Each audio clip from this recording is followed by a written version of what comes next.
Good evening, everyone, and welcome to 7 with Kevin. My name is Kevin Maynard. I'm the Executive Director of Quad City Arts, where our mission is to enrich the quality of life in the Quad City region through the arts. Now, to do this, we work with hundreds of artists throughout the year who enrich our community through their performances, public art installations, gallery exhibitions, and more. Now, our team has the added benefit of getting to work closely with these artists, which allows us to learn more about them and their art. And we want to share that with you. And that's what 7 with Kevin is all about. Now, if you're tuning in live and have a question, go ahead and put that in the comment section. Tuning in live but don't have a question, let us know where you're joining us from tonight. Tonight, I will be joined by Aubrey Barnes, known to most as Aubs. Aubrey is a writer, performer, educator, spoken word artist, and a 2020 Quad City Arts Dollars recipient. His Arts Dollars grant was used to create his album Aubizms II. That album has quickly made it into my regular rotation, so I've been looking forward to this conversation. So let's get it started. Aubrey Barnes, welcome to 7 with Kevin. Yo, Kevin, how are you feeling, man? Doing well. Thank you so much for coming on and having this conversation with me tonight. Oh, thank you for having me, man. It's a privilege on my part for sure. Well, thank you. Before we jump into kind of my icebreaker questions, mention your performer, educator, spoken word artist. Is there anything else before we jump into that you think people should know about you? I just like to create, that's kind of the core of like what my passion is, just creating, whether that's through poetry, music, lesson plans of just like what I teach with like workshops and poetry. Like I just love creating. So all of that's just all from that passion of creating. Excellent. Well, I've definitely got some more questions on that, but first we'll jump into our icebreaker questions. Aubrey, are you ready for 7 with Kevin? Oh yeah, already. All right. What are you currently watching on Netflix, TV, or other streaming services? The regular shows was what I'm watching right now. Honestly, it's a little cartoon that one of my most favorite like producers, like animation producers, Pendleton Ward, was kind of behind. So, and he's a really just brilliant thinker creatively. So, like I've just been watching that show, and just really paying attention to it, knowing the creative who's behind it and all that. So, I love cartoons like that. Looks like I am having some trouble here. Right. I think I lost you for a moment there. I think I went. Oh, you're fine. That happened. Sorry about that. I heard cartoon, and what was the follow-up? Yeah, the regular show is the name of the show. Yeah. I've been watching it heavily on Hulu, just because of one of the creative animators behind it, Pendleton Ward, who had like a small hand in it. He's just a brilliant creative, like with what like his vision is for like animation and like having like a deeper like message behind it. So like I've been watching a regular show just because of just like that. That's why I love shows like that have like a really like almost obscure animation, but have like a story or narrative behind it. Yeah, excellent. All right. Star Wars or Star Trek? I have to say Star Wars. I've just always been a passive fan of like Star Wars. Like even though I know the narrative of Star Wars, like in like the whole like isms of it. I never really considered myself a fan to the point where like I didn't really like have the collectibles that real fans have or been to any of the cosplay events. So you're not dressing up? Yeah, no. For Halloween in like 3rd grade, that's about it. But I'm not. I have to say I'm a passive fan. With that said, excellent. Where is the best pizza in the Quad Cities? Man, I have to say Healthy Harvest, and that's because of my bias of being somebody who's plant-based. Healthy Harvest is a dope like plant-based restaurant in Rock Island, and like their pizzas are amazing. They have them on the weekends for the time being only, but they're really worth it to get there on the weekends. So Healthy Harvest for sure. Yeah, I will say, so I am not entirely plant-based, but Healthy Harvest is right down from Quad City Arts, and I didn't know the first time that I went that it was a vegan place, and I loved it. Like I was so impressed with the food, and I still go back. So so yeah, kind of got tricked into it. I did, but honestly, like I always tell people, like even if you're not, just give it a taste. Good. It's definitely worth it. Oh yeah, absolutely. What is your favorite book? My favorite book, I have to say, is The Alchemist. Amazing book by Paulo Coelho. I read it actually this past summer, and it really like it was my first like nonfiction book like I've read in a while, because I'm always reading like it was my first fiction story because I'm always reading nonfiction. But it was like a very parabolic story that kind of like really like spoke to me in a deep way, because again, like I like kind of reading those books that like make me like provoked in thought about stuff. But it's a beautifully written book, like really, really beautifully written. So I definitely recommend that. Excellent. So you just said that you mostly read a lot of nonfiction. So what inspired you to pick up The Alchemist? My girlfriend actually was the one who got me into the book. Like she like was pushing me to like read it, and was like, hey, like this is something you want to read, this is something that you would want to read, this is something that you would want to read. So I got into it, and it really kind of was like one of those books that really changed my frame of thinking, for sure. Excellent. Where's your go-to place for inspiration? My go-to place for inspiration, I feel like it's my room, honestly. And it's funny. I feel like that's like the place where I just get my best ideas from, or just the place where I do like a lot of my thinking there. And being somebody who's an introvert as well, being somebody who's just always just like just to themselves in their thoughts, and kind of just going through these journeys in his head. Like it's my room is the best place for that, really. Excellent. If you could have a drink with any artist, living or dead, who would it be? I'd say Howard Thurman. And he was like Howard Thurman was Martin Luther King's spiritual advisor. And he was just like to me, he was just a really dope human being, because he was a person who like considered himself Christian, but like had a very unique view of what that meant as a spiritual practice. Like he saw from a very like monastic perspective, where it was all about like the inner journey, and like just really getting to know yourself, and being centered in that, you know. So he was a guy that I really revered, for sure. Excellent. And last one, what profession other than your own would you like to attempt? Oh, wow. Other than my own, I would have to say drumming, honestly, as a profession. Also, like just thinking in the aesthetic, like I just loved like the sound of like of just the energy and like the sound that like drumming brings, like has always been something that like has always like interested me a bunch. So I feel like outside of this profession of like doing spoken word, I would like be a musician as a drummer and all that. Excellent. All right. Well, I feel like I've learned a lot about you. I mean, not even from that, but also from, your album Aubizms II. Yeah, absolutely. But, a little bit more about Aubrey. You obviously live in the Quad Cities now. Did you grow up here in the Quad Cities? Yeah, I grew up in Rock Island, Illinois. Actually, I was born and raised in Rock Island, Illinois. My mom was from Mississippi. My dad was from Rock Island originally. And they just met there. So I've just always been like I've always been in the Quad Cities all my life for the last 29 years. Only left for like a few years for college and all that kind of stuff. So yeah, excellent. So growing up in Rock Island, what started you on your creator journey? Like, was it writing, or was it something else that sparked that inside of you?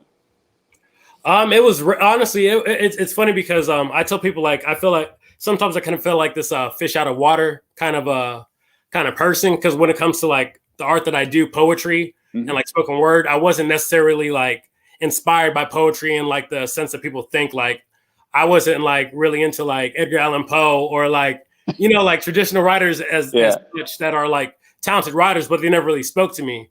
Like technically, the first like poem I really heard was Nas Made You Look when I was in 7th grade.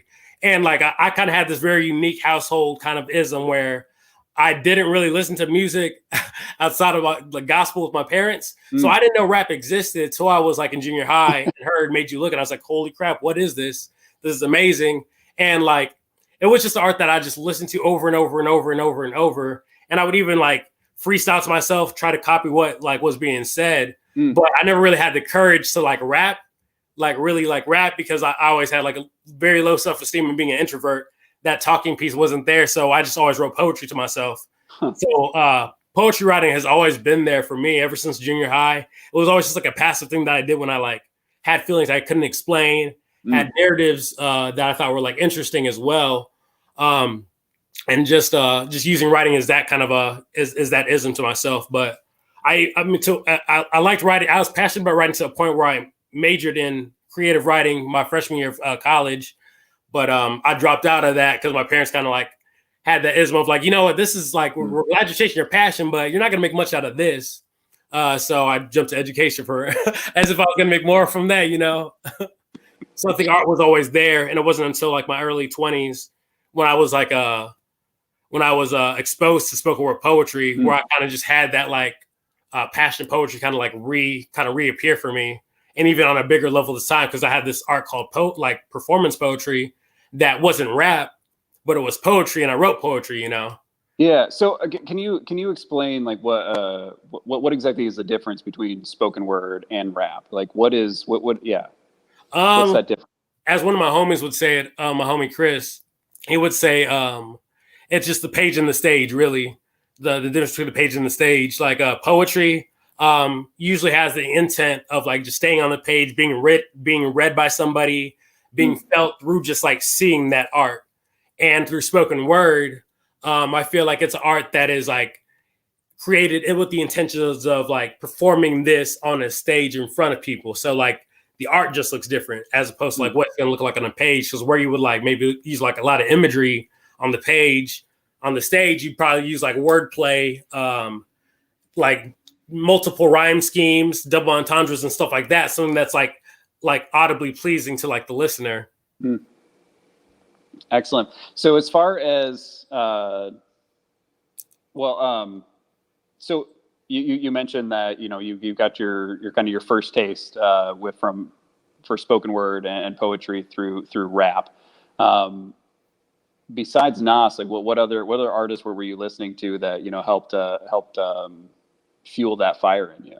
Yeah, outside of Nas, I would definitely have to say after that, Lil Wayne, back when I was like in junior high and high school, was the guy who really like kind of like flipped the script of like how words can be used in rap. Like he was just a brilliant writer. Back when I was like in junior high school, like he was like he was a guy who would come out with like 10 projects a year, and those projects would have like 20 tracks, and they'd be like freestyles of other people's songs. And like he would just like go into these tracks with just the intent of writing in a very great sense. So he'd have like these different metaphors, different entendres, and like he just made it sound so smooth. And that was a guy who really like flipped the script of what like rap looked like, you know, like where there was like that, where some rappers were like very skilled in the rhyme scheme and all this, that, and the other. Lil Wayne like took all these different like pieces of like metaphor, simile, imagery, and like rhyme and just like mastered it really. Yeah, he's got a really incredible it's really smart wordplay. Once you start like breaking down some of his lines, you're like, it's just incredibly well put together, and it's compelling. So during this pandemic, being a creator, what have you been doing? Obviously, we've been quarantining, sheltered in place. Like, what has that been like for you? Yeah, well, it's kind of been a mixture of just like working on a lot of creative projects. Obviously, the Aubizms II project was created during the quarantine time, which is still amazing to me. But outside of that, being somebody who works as a paraeducator, like it's been a lot of also like being on Zoom meetings, like in increments of like 15 minutes here, an hour here, doing trainings, and kind of just like finding this new balance of really like balancing like working at a school and like having a lot more creative time too. So it definitely was like a year of like a lot more. It was definitely a period of just a lot more creating, a lot more working on projects that I'm passionate about, and not kind of like, and having a lot of the freedom to like do that from my own home and not having to like go places or like feeling the need to go to places to create. So definitely a lot of creating happening for sure during the quarantine time. So is that something that being able to do that from the comfort of your own home, is that something that you've enjoyed?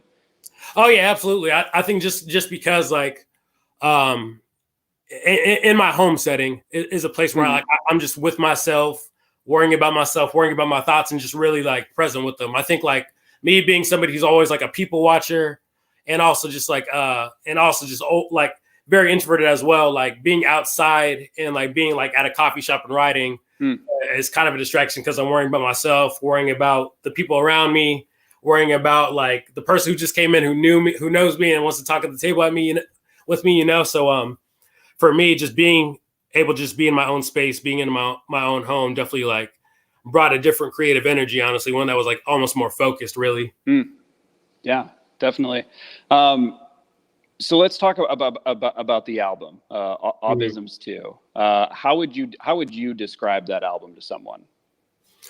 Oh, wow. It's, I would definitely say it's a goulash of rap, spoken word, and just the isms of Aubs, really. Like that's kind of the basis of the project. Aubisms, just like a lot of the things that like I usually am processing, thinking about, and just kind of like sitting with, and also pushing out through art, like where a lot of like people who are like have like these thoughts kind of like push their best thoughts. So I would definitely say it's a goulash of all those things, just poetry, rap, and just like the thoughts of Aubs. Excellent. So so the thoughts of Aubs, how much of this is autobiographical? Just like, you mean from like a personal lived experience? Yeah, exactly. Yeah, a lot of, I would say all of them, really. Like even in like the space in the sense where like tracks like You Wear It Well, like they come from conversations I've had with friends and things that I processed from conversations. Like You Wear It Well was kind of birthed out of a conversation I had with a friend about mental health. And he was telling me about like how his first time expressing mental health to his friends, like he was met with a response of like, oh, well, we wouldn't be able to tell You Wear It Well. And I sat with like that phrase for so long and just wrote something out of it. And then tracks like Stars of Mizak come from just like come from experiences that I've like also just like experienced like in the outward sense. Like I wrote that one after a trip that I did about 2 years ago to Haiti to teach some like workshops and stuff like that. And the village I stayed in was Mizak. And the thing about Mizak was like there's like in the country of Mizak, we had the house that we were at.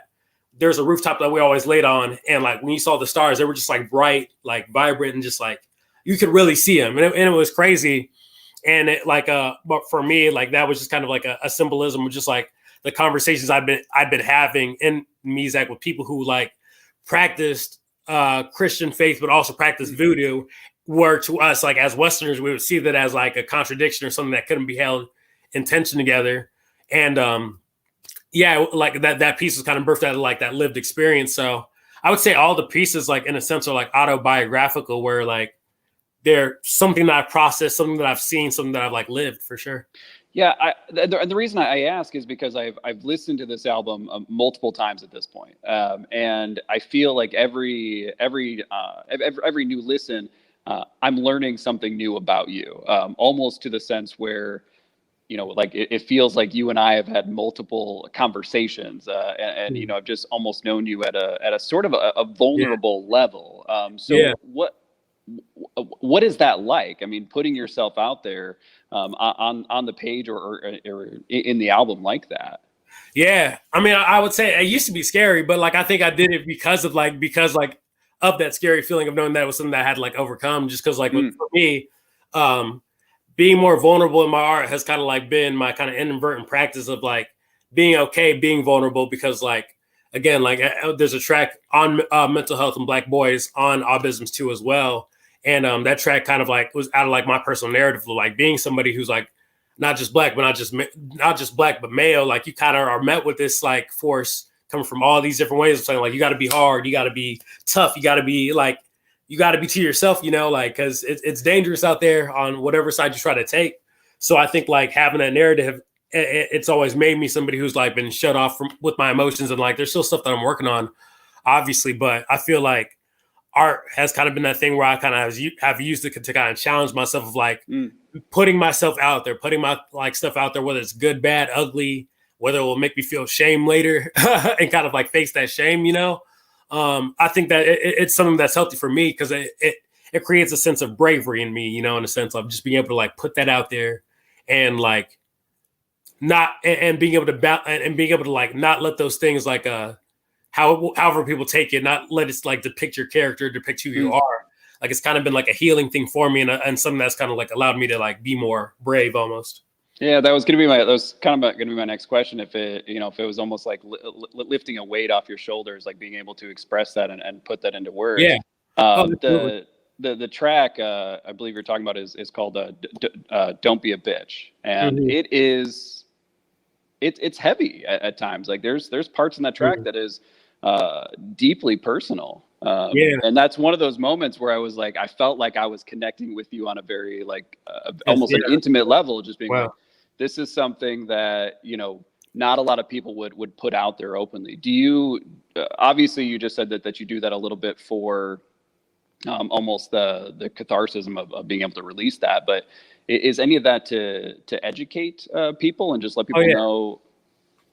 Yeah, I'd absolutely say it. And I think a lot of it, like art like that art piece is really breeded out of just like me being a person, obviously. And like, as I said, being somebody who had to like battle that like really kind of flawed definition of masculinity, but also being somebody who like works in BD schools, you know, like for the last 6 years, like I've met kids who like had this like kind of like tough facade that they like had built up. And like you see them kind of like suffering out of that if you really like pay attention to it.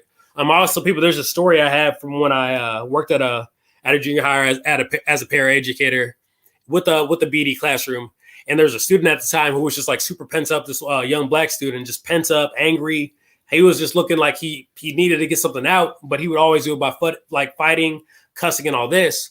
So I took him out of the classroom with me.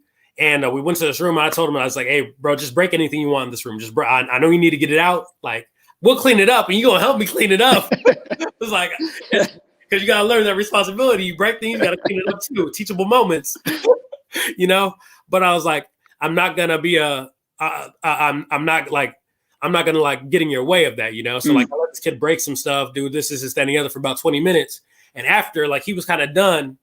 And I walked up to him and I was like, man, you know, you can cry, right? Like I cried last week, like 3 times because I'm going through some tough stuff, man. Like it doesn't make you any kind of like weak or it doesn't make you like a wuss or anything like that. So you can cry. And this kid, like he kind of had his, like, he was trying to hold it in, but it was like just slowly kind of coming out and like he started crying. And for me, I was like, wow, like, so for me, like to bring that back around, like for me, like whenever I'm creating art pieces, I have that balance of like, really making it genuinely me, but also make it in the mind of like knowing the narratives that of the not even the kids that I work with, even my homies who are 28, 34, 35 and still struggle with like their like giving themselves the permission to be vulnerable, you know? So I'm always thinking about like how I can like create the art to speak to people. And like the best way you speak to people is through that vulnerability. Like I can be as theoretical as I want and like sound smart and say some good stuff. But if I'm not really in that, it's not really going to like prompt anybody to do anything different, you know? Yeah. Yeah. I mean, it's incredibly thought provoking. And, appreciate that. You know, obviously like, you know, different lived situations, but it does bring up a lot of things. I mean, the conversation about masculinity. I mean, that adage of, you know, that men aren't supposed to cry or that men shouldn't cry or that, you know, you just suck up your emotions and not being able to talk about that. Your track about dealing with depression, I found, you know, it was revealing, but it was sort of refreshing, almost being in this new age of individuals who are willing to talk about mental health in a different light and as a way to explain to people that it's okay. Like we all are sort of dealing with some of this on some level, and it's okay to acknowledge that and really to take care of yourself. Exactly. You know, and I will say too, like the one thing that I really like, I am appreciative of like art more so like in the rap and spoken word aesthetic coming from like black men is like, it's cool to see like those creatives, like who are black males, like talk about like their depression, their anxiety, and doing it in very creative ways, but being real about it, you know, like they're just being, that's something that I've noticed like in the last like 4 years, like where creatives are a lot more like, who are black males are a lot more like willing to talk about their struggles, talk about their anxiety, talk about their depression, talk about all these things that are happening with them. And I think that gives all the more like a permission for those listeners to be like, oh, wow, like Big Crit is talking about his depression and his anxiety and his breakdowns from like social media. And Kendrick's over here talking about like how fear has kind of like controlled his narrative. Like, oh, I can be real about that and confront those things, you know? So I think just like what I'm doing is kind of just like, just kind of a small part of like a big thing that's kind of happening with a lot of creatives. So it's kind of like a privilege to kind of be a part of that narrative, you know? Yeah. Yeah. So is this the album that you set out to create, or did it take a different shape along the way? Mm. I would say that it took a different shape just out of just kind of like how it wasn't the first Aubizms project that I did was through me and my roommate King Supreme, who's an amazing DJ and beat producer. It was just through both the bar efforts, Mm-hmm. and it was a great project out of that. But I think this one took a turn in the place where I had a lot of hands behind it.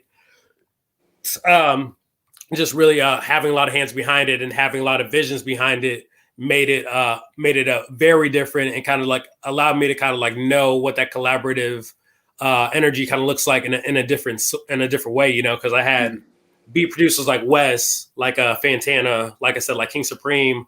I do a lot of producing where I had like guys over here, Alex Mahaffey and Everlasting Light, like noise musicians over here kind of crafting. So like having these different like creative entities like a part of this project definitely made it sound different, but in such in a really good way, almost in an unexpected way, like how like all the pieces, all the sounds complement each other well. And these people, like a lot of them know each other, but some of them don't even know each other, and seeing how like they still complement each other through this thing called art is super dope. Yeah. So you obviously wrote the lyrics, wrote the poetry in the album. Did you know what the beats were going to be behind you, or did you have an idea of what you wanted them to be, or was that just, did you give that creative process to someone else? Yeah. So yeah, when it comes to spoken word projects, I kind of tackle them in a couple different ways, which is kind of different from rap. Where like in rap, you hear the beat like through the headphones, and you're rapping the beat. For me, with the Aubizms and with my first with Aubizms II and Aubizms the first project, I just laid down the vocals just a cappella. I just laid them down just because like for me, like it was better that way, of just like me knowing like I can pace myself. I can like hear myself. I don't have to keep up with the beat. Like the beat's gonna like kind of like take a like a vice versa like a role reversal, and kind of like listen to me and kind of like be made around the vocals, So my roommate King Supreme, he was kind of used to that process because our first project he did all of that. But I'm having guys like Fantana and West like collab on like beat, like they did the Fantana and West both collaborated beat producing wise with the Don't Be a Bitch track. And the fact that these two guys like were able to like mold something and like collaboratively work on these vocals is like super cool. So that's just always a process I do for spoken word, at least. Yeah, very cool. So on Aubizms II, do you have a favorite track? Do you have something that is the one that you just are really drawn to, that you're impressed by? Yeah, I would say just the "Don't Be a Bitch" track, honestly, just because of the heart behind it. All the tracks, just because of the aesthetic energy that they bring, they all brought something special. But just because of just being somebody who's still going through these going through this journey of not being a bitch, almost, going through this journey of like learning to be like okay with being vulnerable, being okay with being uncomfortable sometimes. Like I think it's a track that still kind of speaks to me, So that's why that one there is like one of my favorites for sure. Yeah. Excellent. So you've mentioned a couple people that you have collaborated on this album with. Yeah. There also seems to be a lot of other collaborations sort of surrounding this album with visuals and anything like that. Who else have you collaborated on this project with? So the other people that brought something to the project was Josh Graves. He was the engineer behind the project. He's just one of those guys who like always trusts with that mixing and mastering process, because he's just a genius with how he kind of breaks down tracks, cuts them down, and just little things that he does. So he was kind of the one who added the cherry on top to every track. So he was definitely a vital part of it. Like I said, Everlasting Light, which consists of Alex Mahaffey and Harrison, which are two very talented noise artists, very experimental. They contributed to a couple of the sounds on the project. Then, as I said, Preston, King Supreme, Wes, Fantana were behind the beats, as well as a beat producer named Josh as well. Another Josh who like lives in LeClaire. So they contributed to that part. And one of my really good friends, Ginger Hamilton, contributed to a lot of the visual art that you kind of see with the cover, that you see with the track list. And she did it. Yeah, she does a lot of those like art projects with me, and we have like a lot of stuff that we've collaborated on. So like having her a part of this was a no-brainer for me. Excellent. And we have a video. And did she do some of the artwork or the handwriting in the video? Yep. She did the handwriting. Her handwriting art is a part of that visual as well. And like I said, like she's it. And that's just because like that's our relationship. Like I'm always the one who's like making these. I always make these art pieces, and I'm always thinking like, okay, what can I like throw to Ginger to kind of like work on so that I can like amplify the dopeness behind this piece of art. Yeah. So she's always something that I've been able to like depend on in that for sure. Yeah, and we're gonna pull that up here. Is there anything that you would like to say about this before we hit play and listen to a portion of it? Yeah, well, yeah, it's actually for an upcoming project that I have coming out later this year called In and Out of It. Which is a 16-track project right now, which is kind of like the Aubizms II feel, but it's more rap aesthetic. And the visual was made by one of my good friends out in Atlanta, actually. Excellent. Brittany Galloway. The wind blows wherever it pleases. You hear it sound, but you cannot tell where it comes from or where it is going. So it is with everyone born of the Spirit. Just breathe. I'm the center of my solar system. I said, maintaining balance of planets that are revolving. Stars gravitating because they see that I'm evolving. Bearing problems so in need of solving. Not a mathematician, but I add my focus to take away my vision. Multiply distractions, divided with confliction.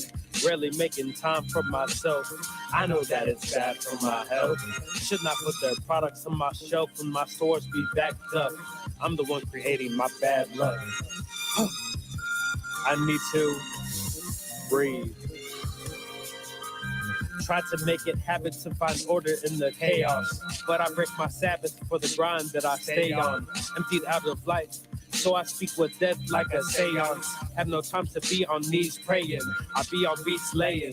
Don't be on sheets laying. My head down, bed now. Collecting cobwebs over pillowcases. Hella races with hella paces. Winning hella places. Overworking feels like a crime. I'm facing hella cases. So this is a project that's going to be coming out. When did you say?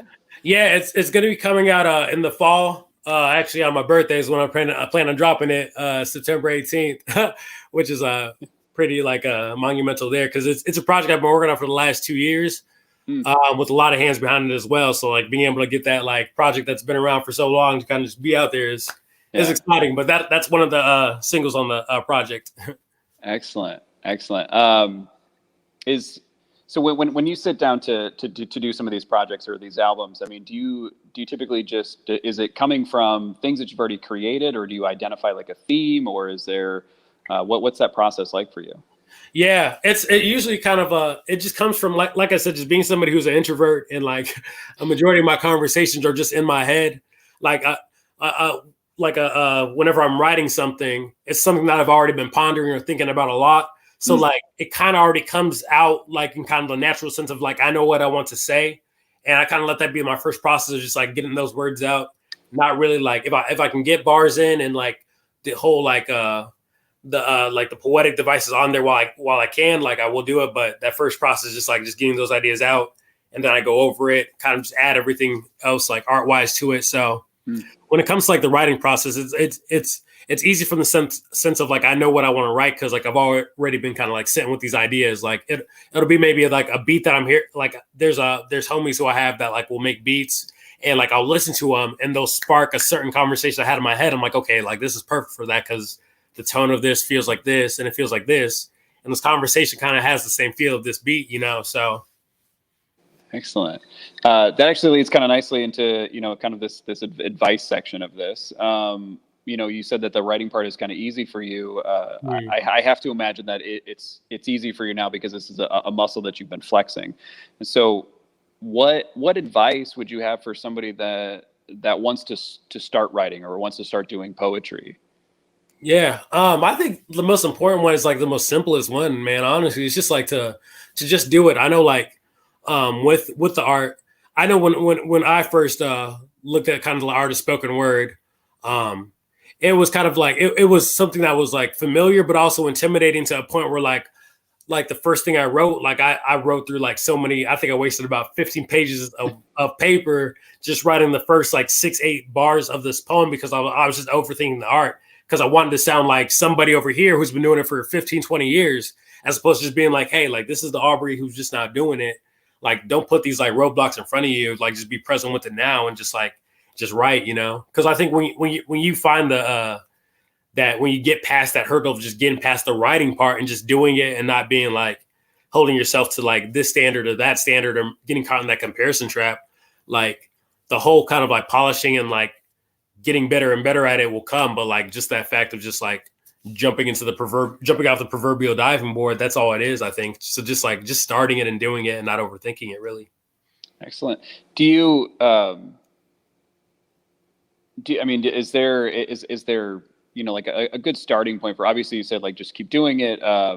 Do you, I mean, to jump into like those different rhyme schemes or anything like that? I mean, is that you know, is there a good like learning mechanism for that? Is it just listening, reading? I mean, I would definitely say listen to battle rap. Like battle rap is like the art that really like, again, like in my narrative of like with poetry, like my being exposed to battle rap really influences like a big majority of how I write, like big majority of it, like just paint, like it's one of those arts that I think people have like a misconception about because of like movies like 8 Mile or having this kind of fanatical idea of what battle rap is. I think it's just only a vulgar part, like a vulgar art, but it's like, yeah, that's a part of it if the creative wants it to be a part of it.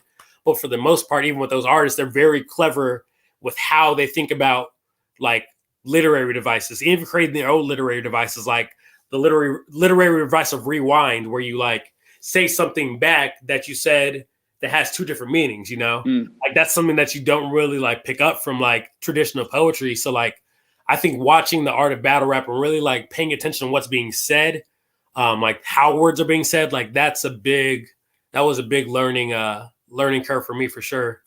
Where can somebody get exposed to battle rap? I mean, yeah, we had there was a league that we had here for a little while. We're hoping to maybe start that back up when everything is kind of like straightened out with COVID and everything. But for the most part, I mean, YouTube is like one of the biggest hubs to kind of like find like battle rap. Honestly, URL is one of the biggest and like most historic battle rap leagues in the US, and it's had effects on like it's been inspiration to the extent where they've inspired battle rap leagues outside of the US, like in Canada and like in all these other different places. So URL, the Ultimate Rap League, would definitely be a start. Type that into YouTube and just Daylight as artists to definitely look into, and Briz Rothstein for sure. For two artists is my bias. Excellent. What's something that you know that you wish you would have known when you started out on this road of being a performer and a creator? Oh yeah. Honestly, if I take it back to like when I was like 12 years old and like first like exploring this art of rap, I wish there was somebody who would have told me that like rap doesn't have a look. Because I think for me, just growing up in Quad Cities and being somebody who had two Black parents, lived in the middle class pretty much, like I was always like perceived of as like white by people, or like white by like my peers who were Black. So like out of that, I always made that synonymous to like, okay, like if I'm like white, like my Black counterparts say, then I can't do something like rap because that's only for people who look Black, and that look being kind of the symbolic look, you know, or just kind of like a look of just like the materialistic look, or even just like the facade look, you know. I think if I would have had somebody like come to me when I like kind of like an educator or like just somebody in my life to tell me that like, yo, like rap doesn't have a look. Like if you have a passion to write, rhyme, do that. Cause like, you don't have to be this, you don't have to be that. You don't have to talk about this or that. Like you could just be and do it. I think that, I think definitely that would have like really impacted how I do art now. Though I think like I'm good in the spot that I am. I just think that if I would have had the inspiration as a child, like that would have been like really a game changer, really. Yeah. Excellent.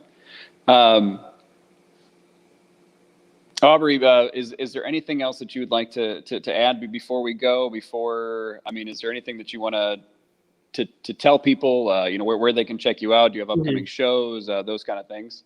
Yeah, absolutely.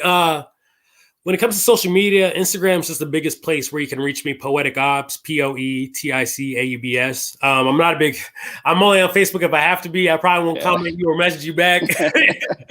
I try to stay off that, and I deleted my Twitter. So like Instagram is like the biggest place. If you follow me, like I'm usually good at like really responding to the people who follow me and like give them all the content that I've come out with. So to make it easier for you, because I know how it's daunting and just kind of like look for that stuff on Google and all that. So if you follow me on Instagram, I can just link you up with everything. Excellent. I will say to anybody listening who's not following on Instagram, definitely check it out. There's you post some great content. I appreciated your post about your goals for 2021 and just being able to say no, that it's okay to do that and be able to take a step back. So man, the year of needing to take a breath. I think that's great. It's something that I think a lot of people could benefit from instead of just overextending themselves. Focus on the things that are important this year. We have. We'll post an image of your Instagram here. You also can find Aubrey at poeticobs.bandcamp.com, where you can purchase Aubizms II. We would definitely encourage you to do that, because obviously the more people that purchase this, the more time Aubrey can spend creating new content and flexing that creative muscle. So absolutely. Before we go, we're gonna end today's episode showing or playing Stars of Mizak from Aubizms II. We were gonna do a teaser during the episode, but it's just got a lot of really, really great stuff at the beginning and as well as the middle and the end. So we just wanted to be able to tie in everything. Is there anything that you'd like to say about Stars of Mizak before it gets queued up and played? Oh yeah, absolutely. I mean, like I kind of talked about the ism of the story behind it, but it was one of those pieces that like really kind of was that I wrote to kind of like provoke thought of like how we look at like the topic of like spirituality and religion, and like how much of it is like really kind of like taken from certain like spaces that were like non-white spaces and like were taken and like made to something that they weren't. And like I kind of created this piece to kind of provoke that thought and like what that kind of looks like historically and how things have kind of been shifted to like mean different things, and like how that can kind of like provoke us to look into like the history of things better. So it was definitely one of those thought-provoking pieces. Yeah, definitely. And I'm glad to know where the title came from, because I will say I did not know where Mizak was. What that was. So village in Haiti. Yep. Yeah. Excellent. Well, Aubrey, I really appreciate you taking the time to talk with us, and I am super happy that that you created this album, and that it was great to see arts dollars go to a creative like you, and to create something like this. I think it's really fantastic. So, thanks for your time. We really, really appreciate it. Absolutely, that's love, brother, man. I appreciate you guys for having me on. It was an opportunity to just kind of talk about the art as well. So I appreciate the time, brother, man. Excellent. Thank you. All right. Again, Aubrey, thank you so much for joining us. A big thanks to all of you watching. Our gallery, as you can see behind me, is open. We do have some great artwork on display. There's also work on display at our Quad City International Airport Gallery. And don't forget, follow us on Facebook, Twitter, Instagram, and YouTube, and visit our website to learn more. Thanks again for watching. Again, we're going to leave you with Stars of Mizak.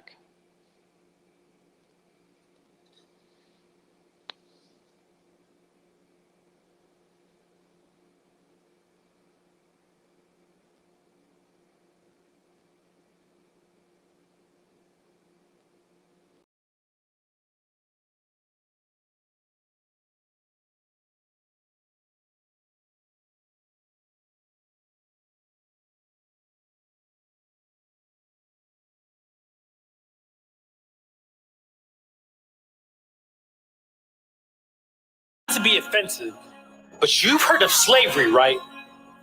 He typed in response to my profession of faith, and I can only imagine his posture if he'd asked this question in person. I picture his lips shaping into that smug grin, garnered by those who consider themselves inerrant in ideology. I wanted to ask him if he's ever experienced stars of Mizek.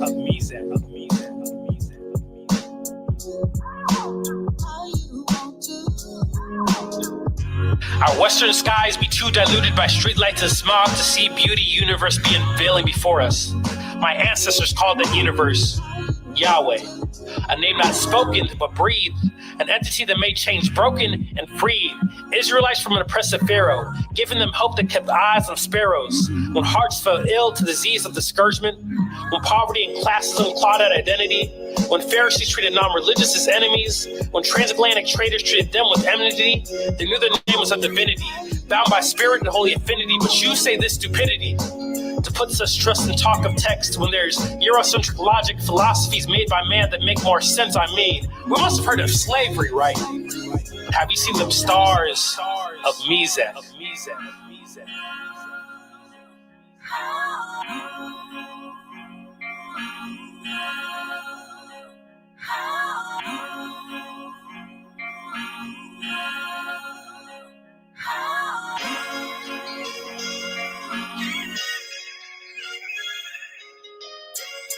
Have you ever fixed optics, the Church of Coptics?